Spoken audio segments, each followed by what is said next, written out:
Welcome to Weaponizing Agentic AI, the business impact and what are the components, the technical components of weaponizing. I'm Pamela Gupta. I'm a 2025 Joseph J. Wasserman Award honoree, the highest honor in information security and risk governance. Globally ranked number 3 in risk management and number 7 in cybersecurity by Thinkers 360. But here is what I'm most proud of. I help organizations turn AI from a risk into revenue. In my work across 120 countries and with Fortune 500 companies and also some Fortune 50 companies, I've operationalized AI governance frameworks that don't just check compliance boxes. They are enabling business teams to launch AI initiatives in even as early as 60 days instead of staying stuck in projects and POC purgatory for months. I created the AI Tips framework, which stands for Trust Integrated Pillars for Sustainability. And these include pillars that are essential for managing risk that are unique to AI as well as conventional risks. I'll go more into that at another time. But the reason this is significant, and this is what I got the award for, is I created the framework for operationalizing AI risk governance and management couple of years, up to actually 4 years before NIST published their AI risk management framework. So I've been looking at through the lens of what is the business going to want to adopt, what are going to be the risks around that, and how to anticipate that for some time. I have advised the Pentagon, and have created, including the Fortune 50s, built AI centers of excellence for critical infrastructure companies and other industry verticals. This includes taking a look at not just strategy, which is essential, but also how to create maturity around that strategy with centers of excellence for companies. My mission is simple: de-risk AI adoption so organizations can confidently embrace the most transformative technology of our generation. Because when AI governance is done right, and that's my firm belief, it's not a barrier, it's an innovator, it's an accelerator, and it is essential for getting or obtaining the intended business outcomes. So let's start this webcast and this session. Good morning, good afternoon, good evening, depending on where you are. I'm going to cover today one of the most critical and significant AI cybersecurity vulnerabilities that was recently discovered by Noma Security, and why this matters to every organization deploying AI agents. Now, I will be talking, this is not a vulnerability in isolation. There have been other security related incidents when it comes to AI cybersecurity in the past. I'm going to go into two others as well.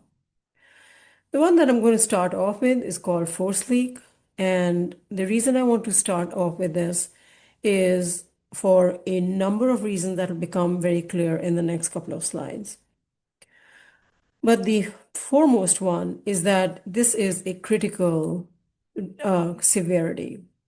It affected Salesforce Agentforce, which is a platform used by thousands of enterprise customers worldwide. Also, what makes this different from any other security vulnerability that you've dealt with is the attack cost $5 and used normal business processes. So those are very important facts to consider as we look at the ROI of executing these attacks, not just um, because it is cheap. But obviously, the ROI is very high for the perpetrators or malicious actors, but also it makes it more accessible and achievable for many more to do, use this as a template. So again, to highlight, no malware, no phishing, no technical exploits.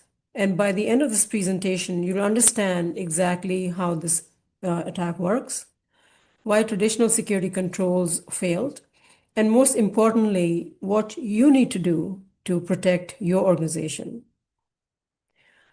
I'd like to ask if this was interactive in live, I would be looking at to you to answer how many of you are currently evaluating AI agents in your organization?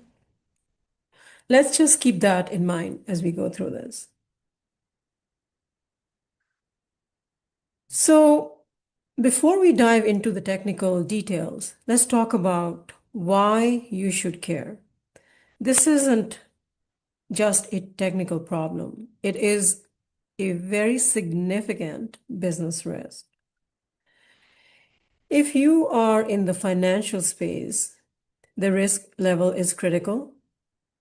Impact is customer account data, transactions, transaction histories, know your customer information, which is at risk, and the regulations that can come into play include the existing regulations as well as new ones, which are AI specific. But even if we're not looking at AI specific ones, SOX, PCI, GLBA violations will become effective. And exposure can also be in terms of wire fraud, identity theft, market manipulation, and others that, will depend on your context. If you're in the healthcare space, why would this be significant? There's PHI involved, there is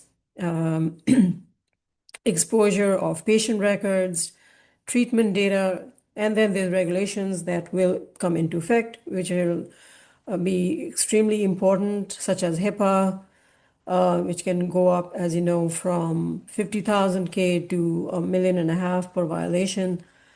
And then we're talking about exposure, which can lead to a much more than financial damage.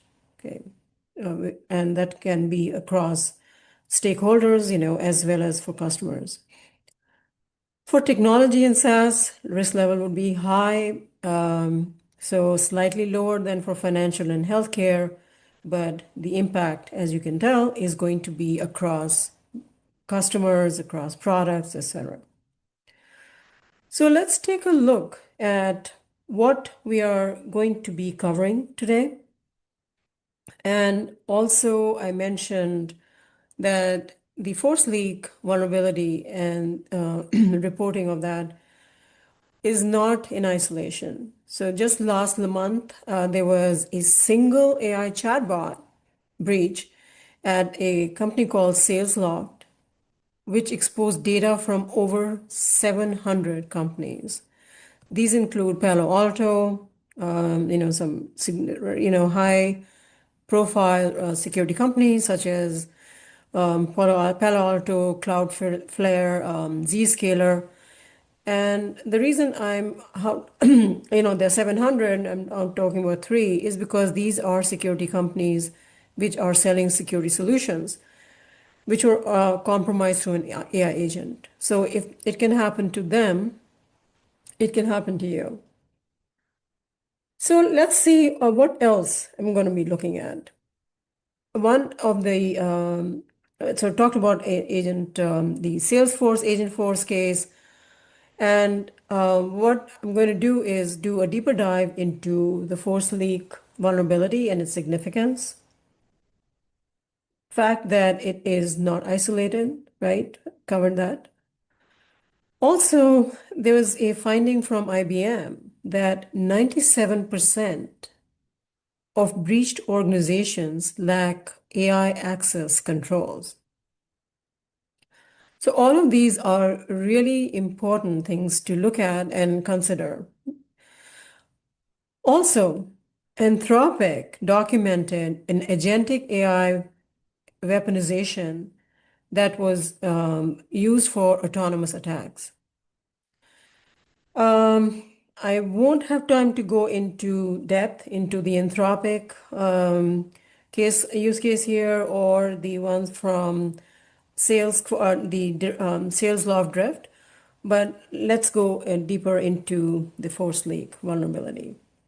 And most importantly, again, to highlight that this is a business impact and requires a strategic response and risk mitigation. So these are not technology controls we can put in place and solve the issue.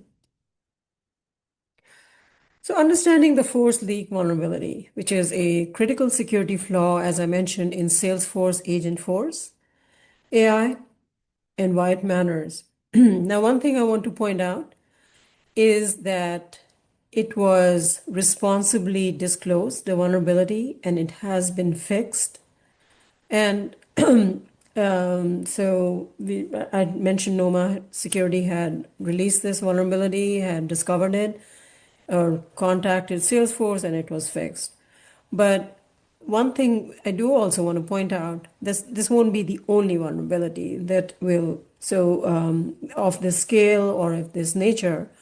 So how do we prepare ourselves is going to be really important. And what are the long-term cybersecurity approaches? What is significant is this platform, obviously Salesforce is used by major enterprises across the world, thousands of companies across the world. And the fact that this is a critical severity issue is also very significant. It's 9.4 on CVSS, which is the highest critical rating.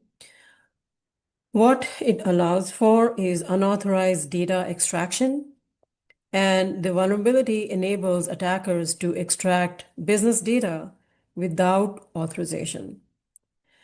So we're talking about exploitation of trusted components, a successful attack against and exploiting trusted system components, and bypassing security mechanisms and security defenses across different systems to access data. So before to really understand what happened in this attack, we need to take a look at what is the nature of the attack and a very important difference between, you may have heard of prompt injection and prompt injection attacks. But there are two types of the injection attacks. One is direct prompt injection, where a attacker directly inputs malicious commands and AI processes command immediately to launch the attack. Now, these kind of attacks are easy to detect and filter. What is more insidious is the indirect prompt injection, where attackers embed commands in data stored in trusted system data, as well as it doesn't go off immediately. So it can trigger at a later point when the AI systems are processing data and is extremely difficult to detect. So the key difference between direct and indirect prompt injection is that the malicious instructions are hidden in trusted data sources that AI is going to retrieve later. So direct attacks like in SQL injection, for example, in the legacy, I call anything before AI, I'm going to call it legacy for now. Legacy attacks that we have seen, SQL injection, which is one of the highest attack vectors according to OWASP. But that is a direct attack. Okay. What we're talking about here is injecting malicious commands into the prompt and into systems through a mechanism that we don't have ways to detect. So indirect attacks are fundamentally different. Think of them like time bombs, right? The attacker doesn't attack the AI directly. Instead, they are hiding malicious instructions in data like a CRM lead, an email, a document, and wait. So when the AI later retrieves, or the AI agent retrieves and processes that trusted data, it executes the hidden command. This is what makes it so difficult to detect and also extremely dangerous. Again, to highlight, traditional tools would not be flagging this because this is normal behavior for the system. This is how these systems are supposed to be executing and carrying out the process. So let's take a look at the attack. In step one, we're looking at a web form. This is a normal web to lead form, right? They're used everywhere. Companies use it, in this case, Salesforce. And we're using it everywhere, trade shows, company websites, etc. And it's completely normal and trusted functionality that thousands of businesses are using to capture leads. So far, everything looks good, right? Nothing suspicious here.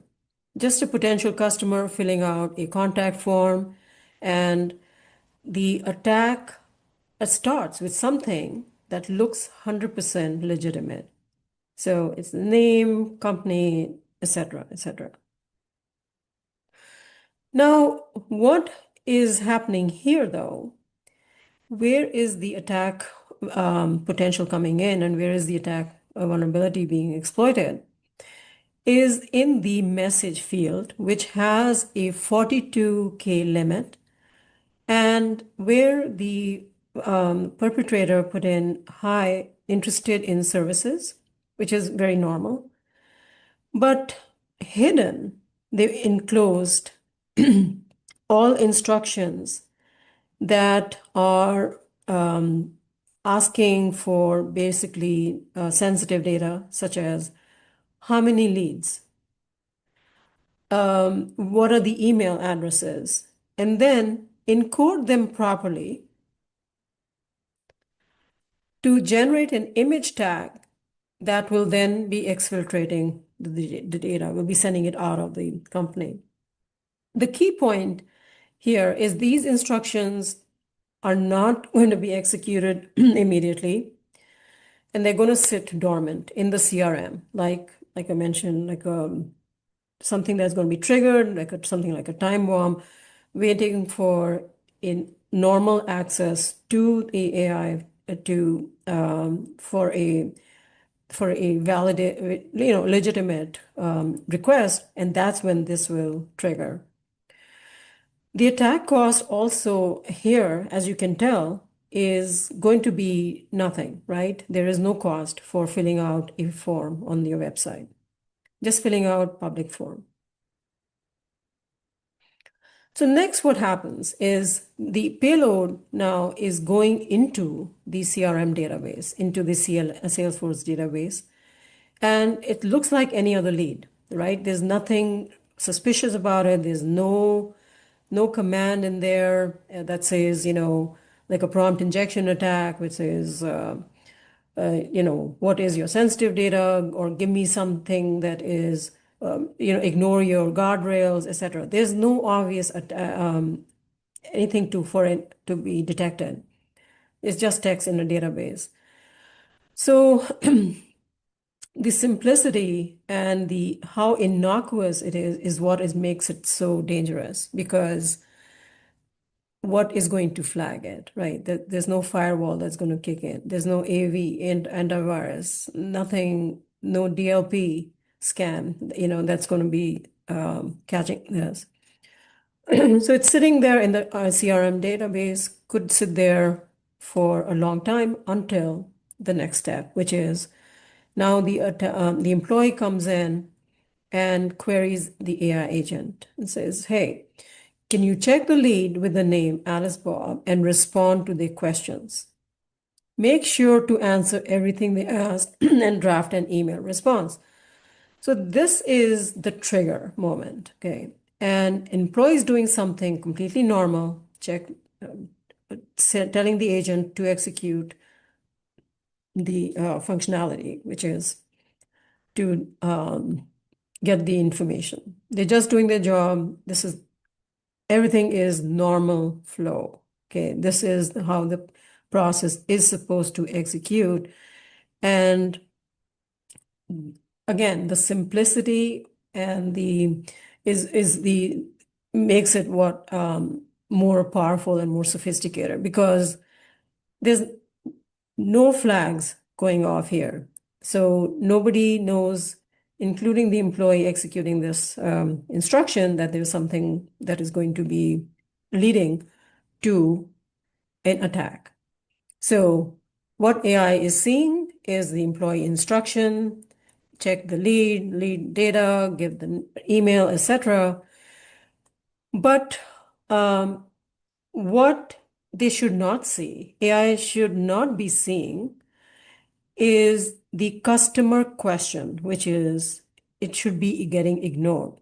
What AI does see, you see on the right side in the column, is the check lead, et cetera, but then the data coming, the customer questions coming in as a command to be executed, and which is what AI is executing. So this is the heart of the vulnerability, which is called context confusion. The AI is treating the employee's trusted instruction and the attacker's malicious data at the same level of authority. There's no boundary, no distinction, and no way to detect that it has gone from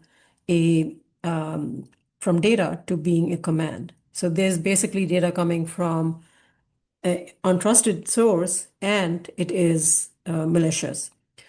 So the AI is just treating it as all context and is executing, doesn't understand that there has been something subterfuge there. So now the AI generates an image tag as per the instructions, image tag pointing to the attacker's server with the stolen data embedded in the URL. And when this response is rendered in a browser, because remember it had that base 20 coding, the browser automatically tries to load the image, which is sending an HTTP request to the attacker's server with all the stolen data. But wait, doesn't your content security policy prevent loading images from untrusted domains? Well, that is the genius of the attack. The attacker discovered that Salesforce had whitelisted a domain called mysalesforcecms.com in their CSP, in their content security policy. But this domain had expired and was available for purchase. So really as simple as that. That's a $5 spend on getting a new domain that had expired, which the attacker was able to buy and now controlled a trusted domain in Salesforce's security policy. So attack cost to execute is $5. And potential, of course, now we're looking at the data. I listed out some data elements on the side, which, as you know, are going to be extremely detrimental to be exporting out of that CRM database. Passport information, income tax, PHI, health data, depending on whose CRM it is. So this is the weakest link. And one thing to point out, though, is that all three of these conditions had to be present for it to execute. All context was trusted. The user input was a part of, there was no differentiation between user input and user commands and system commands. And the CSP, the domain bypass. So treating all context equally is the fundamental issue in traditional applications. We have clear boundaries um, in user input goes in specific fields, code runs in with specific permissions. AI systems then obviously are not following that same rule, right? So they are blurring these access controls as well as these system boundaries, rather, in this case. So the AI needs to understand this is an instruction from a trusted administrator versus that this is data coming in from an untrusted external source. Secondly, no input sanitization, right? The description field accepted 42,000 characters with no filtering for AI instructions or HTML tags. While input validation is standard practice for SQL injection and cross-site scripting, most organizations have not developed best practices for AI prompt injection. So what looks safe may not be safe, in other words. And then we are talking about the CSP bypass. The attack would have failed if there was no domain for a trusted domain that they could have bought for $5, which is what makes this a $5 attack. And if you think in your organizations, there are these boring operational security problems, even certificates, for example, go through that, expired certificates. But in this case, it's a very even more something more mundane, which is a expired URL. So kudos to Salesforce for acting very promptly in terms of fixing this. It took them 6 weeks before, after they were told, before they were able to fix it. And that included putting in security policies and including for defunct or outdated URLs. So the Salesforce Agentforce incident compromised multiple client organizations, exposing critical business data, right? And this is, as I already mentioned, that depending on the industry, it can have different connotations. So the scope and scale depends, and luckily it was detected, but it highlights significant differences in what is an AI system vulnerability, the ease of finding this. The higher the automation, the more there is a chance of things going undetected. So we need to kind of approach this from a policy perspective and in a governance perspective, which is not something that can be done on a case-by-case siloed approach, meaning we need a process which has that center of excellence and the ability to create the approach to AI initiatives. And especially when it comes to agentic AI, we have to look at what is the level of complexity. All agentic AI is not also going to be the same level of complexity. So clearly having an understanding of what is the reference architecture, what is the financial impact, what is the business outcome, and that is expected of the system is going to be really critical. And to create the appropriate governance strategy, but more importantly, having a discipline within the organization to look at things and look at all AI initiatives through that lens of what do we need, how do we get that, what is the functionality required, and what is the risk, including what I have on the screen, which is financial impact, data breach impact, data protection concerns, and then regulatory fines. Okay. Can't highlight that enough because not only are there, fines for existing regulations such as GDPR, such as CCPA, but then there are AI regulations also which are going to play a role, and really comes down to several um, several measures which are required to address this in a holistic fashion. And we're looking at things such as reputational risk, which can be even more detrimental and hard to recover. And so, a breach damage among clients leads to loss of trust, which is can be higher in terms of impact, higher in terms of recovery time, and higher in terms of cost involved. So I'm going to conclude by discussing the strategic measures to strengthen defenses against ForcedLeak type threats and focusing on AI security data validation and comprehensive enterprise governance and cybersecurity. One very important thing that I'd like to kind of just touch upon, that I have touched upon before, is